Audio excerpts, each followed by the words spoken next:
Hey everyone, this is Thoughts by Jay. I'm coming at you with a new video. So I recently made a post on Instagram about why Eddie Abbew is right, and I wanted to clarify what I meant by that, and I also wanted to clarify who Eddie is, why he's not right, and what are some core takeaways we get from his message.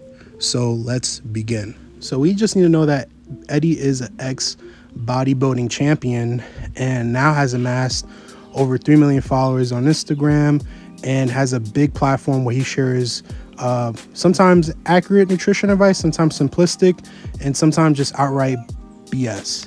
So this is why I think that Eddie's right. He gives simplistic dietary advice, which is pretty much eat less processed foods, ultra processed foods, and more whole foods.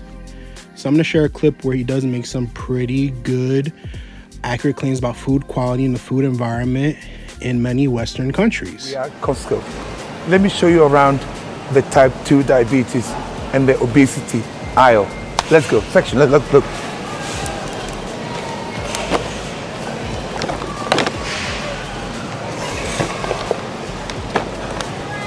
Fucking shit.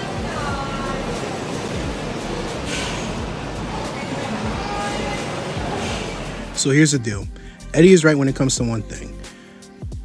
Ultra processed foods are readily available, they are cheap, and they are really easy to consume.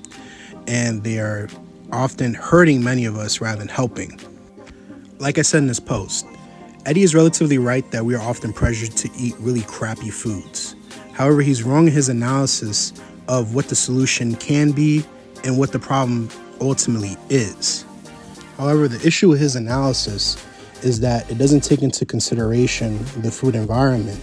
The fact that a few corporations ultimately control what food is produced, marketed, and sold to us, and that often determines the quality of our diet. Like I said before, and I'll say it again, how can we have balance and sustainability in a world that's unbalanced and unsustainable, especially when it comes to our food? Where Eddie is wrong, however, is with some of his more egregious takes, such as calories don't matter, it's all about hormones. Now I'm going to link to a paper that disputes this quite convincingly. But the fact of the matter is, Eddie has his fair share of BS takes as well. 5 of the fitness industry biggest scams. The first one is counting calories.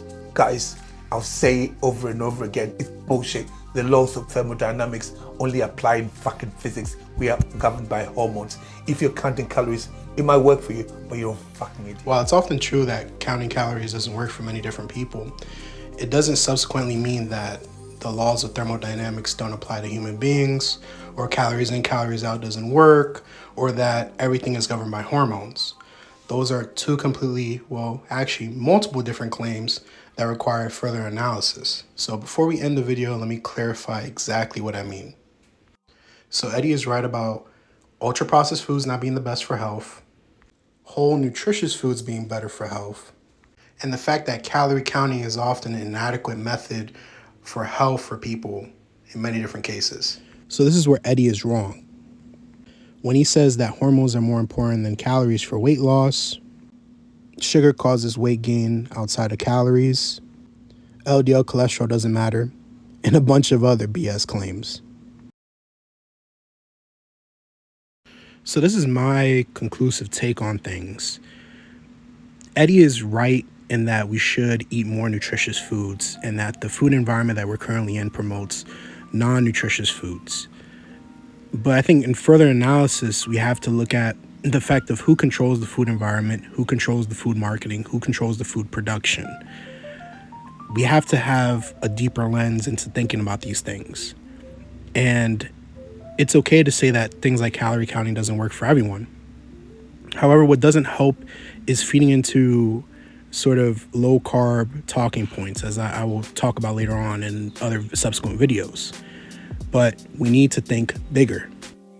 Bigger in terms of looking at more systemic ways in which our diets are impacted by things like policy, our community, and the corporations which control what we consume.